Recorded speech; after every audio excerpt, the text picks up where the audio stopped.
नमस्कार, मैं हूं आपके साथ अर्जुन खजूरिया और आपका स्वागत है एसडीवी न्यूज पर।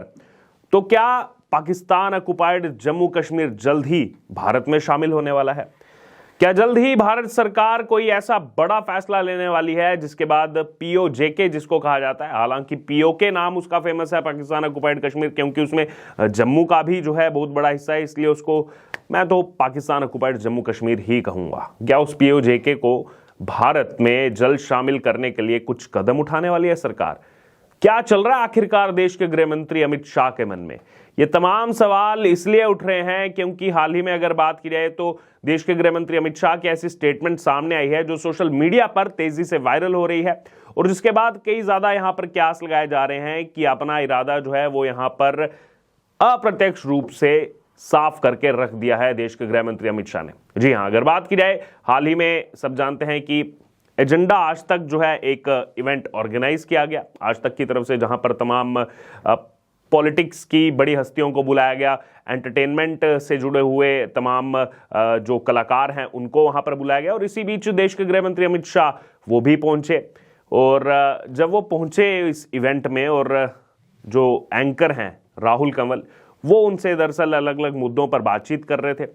इसी दौरान राहुल कंवल की अगर बात की जाए तो उन्होंने पीओजेके का मुद्दा छेड़ा, क्योंकि सब जानते हैं हाल ही में जो है शीतकालीन सत्र चल रहा है, तो जम्मू कश्मीर से जुड़े दो अहम बिलों को रखा गया, Jammu and Kashmir reservation amendment bill, साथ ही साथ जम्मू एंड कश्मीर जो यहां पर पुनर्गठन अधिनियम बिल लाया गया उसको संशोधित किया गया। तो उसके तहत ही चर्चा हो रही थी, और जब अभी शीतकालीन सत्र में भी हमने देखा कि यह कहा गया देश के गृह मंत्री अमित शाह की तरफ से पीओजेके को लेकर कि उसको लेकर रहेंगे, और तमाम ये बातें बार बार जो है बीजेपी की तरफ से सामने आई है। उसी को लेकर के राहुल कंवल ने सवाल पूछा, कहा कि पाकिस्तान ऑक्युपाइड कश्मीर को भी लेने की बात संसद भवन में कही गई है, क्या ये कहने की बात है या वाकई में सोच रहे हैं कि कुछ करके पीओके हमारा होगा? ये पूछा गया राहुल कंवल की तरफ से। तो उसके बाद देश के गृह मंत्री अमित शाह कहते हैं कि नहीं, मैं मानता हूं कि पाकिस्तान ऑक्युपाइड कश्मीर पर जो है वो अनधिकृत कब्जा है और ये भारत का एक हिस्सा है, यानी कि ये उन्होंने स्पष्ट किया भारत का एक हिस्सा है। और उसी समय जो है यहाँ पर राहुल कंवल उसी सवाल के जवाब में एक और सवाल पूछ देते हैं कि तो उसको लेने का क्या इरादा है हमारा, उसको, यानी कि पीओके जो वो कहना चाह रहे थे, जिसको मैं पीओजेके यहाँ पर कह रहा हूँ, पाकिस्तान ऑक्युपाइड जम्मू कश्मीर की, क्या उसको लेने का इरादा है हमारा? उसके बाद जो देश के गृह मंत्री अमित शाह ने स्टेटमेंट दी वो इस समय जो है सोशल मीडिया पर वायरल हो रही है, तमाम उसको लेकर के जो है प्रतिक्रियाएं आ रही हैं, तमाम मीम्स जो हैं वो बन रहे हैं। दरअसल उस समय अमित शाह ने कहा कि इरादा मैं आपको क्या बता दूंगा ऐसे कार्यक्रम में। तो यानी कि उन्होंने स्पष्ट कर दिया है कि बेशक मैं जो है एक बड़े प्लेटफॉर्म पर बैठा हूं, यहां पर सवाल जवाब चल रहे हैं, लेकिन ये जो मुद्दा है सेंसिटिव मुद्दा है, तो आप जो मेरे से पूछ रहे हैं इसको लेने का क्या इरादा क्या है हमारा? तो उस समय देश के गृह मंत्री अमित शाह ने बताया कि इरादा मैं आपको बता दूंगा क्या ऐसे कार्यक्रम में। फिर आगे कहते हैं कि भले आदमी इतना ही पहचानते हो क्या मुझे? तो यानी कि इशारा उन्होंने इस ओर कर दिया है, राहुल कंवल को कहा कि आप भले आदमी हैं लेकिन क्या आप इतना ही पहचानते हो मुझे कि बता करके करूंगा मैं जब भी करूंगा। और ये कहीं ना कहीं हमें फ्लैशबैक में भी ले जाता है जब 370 हटाया गया। सब कहते थे कि देखिए 370 नहीं हटाया जा सकता, कभी नहीं हटाया जा सकता, तमाम धमकियां जम्मू कश्मीर से आती थी कि अगर 370 को हाथ लगाया तो जम्मू कश्मीर में जो तिरंगा है उसको कंधा देने वाला कोई नहीं बचेगा।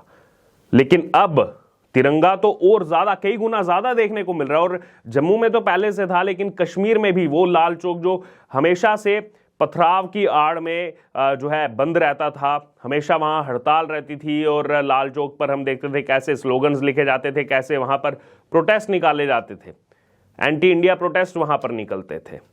लेकिन आज वो लाल चौक देखिए, चाहे 15 अगस्त हो, चाहे 26 जनवरी हो, चाहे और कोई त्योहार हो, लाल चौक पर तिरंगा ही तिरंगा नजर आ रहा है। और ना ही केवल लाल चौक पर बल्कि पूरे कश्मीर संभाग में आज तिरंगा नजर आ रहा है। पूरे जम्मू कश्मीर में आज तिरंगा जो है वो शान से लोग वहां पर फहरा रहे हैं। हर घर तिरंगा हाल ही में जो सरकार की मुहिम थी वो भी हमने देखा जम्मू कश्मीर में किस तरीके से अधिकतर यहां पर घरों पर वो तिरंगा लहराता हुआ नजर आया। 370 भी हटा दिया सरकार ने। बार बार ये कहते थे कि केवल 370 इनके लिए चुनावी मुद्दा है, चुनावी मुद्दा है, कभी इसको सॉल्व नहीं करेंगे, केवल चुनाव में वोट बटोरेंगे। और ये देखिए, जो ये आरोप लगाते हैं कि ठीक है चुनाव से पहले यहां पर कुछ स्टेप उठाया ताकि लोगों का वोट मिले, 370 तो 2019 का चुनाव जीतने के तुरंत बाद 5 अगस्त 2019 को हटाया गया था। राम मंदिर को लेकर भी कहते थे, केवल कहते हैं मंदिर वहीं बनाएंगे, मंदिर वहीं बनाएंगे, तारीख नहीं बताएंगे। तारीख भी आ गई है, बस लगभग 1 महीने का समय बाकी रह गया है। बहरहाल, तो यहां पर ये स्टेटमेंट जो सामने आई है, इसको लोग सोशल मीडिया पर वायरल कर रहे हैं कि क्या इतना ही पहचानते हो मुझे, यानी कि इरादा पूरा है पीओजेके को लेकर के, लेकिन कब होगा पहले से अनाउंस नहीं किया जा सकता।